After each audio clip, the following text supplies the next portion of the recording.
Shooting in the heart of the Big Apple left 2 people dead and 9 people wounded.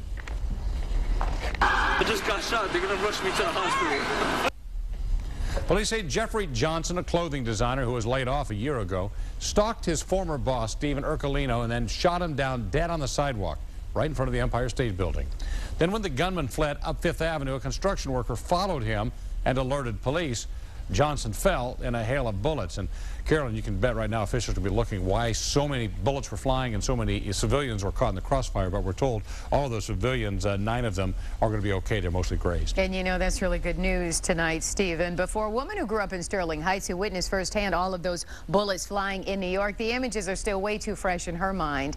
Jessica Kreider moved to the Big Apple 4 years ago after being laid off, but never did she imagine she would come so close to death.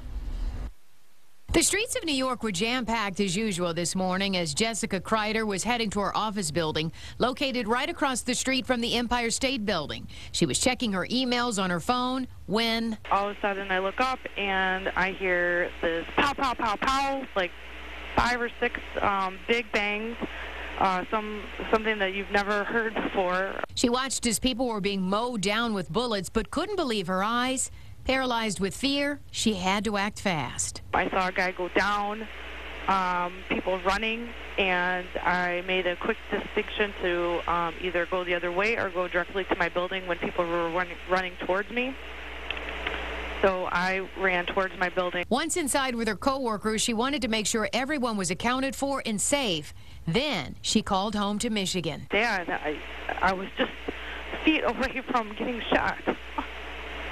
And, you know, he said, we're okay, you know, calm me down. Yeah, you can hear the emotion in her voice as she was talking about speaking to her dad. Now, Jessica says as a single woman, she goes out a lot to places alone in New York, and this act of violence won't stop her. She says she still feels safe, but certainly blessed tonight to be alive.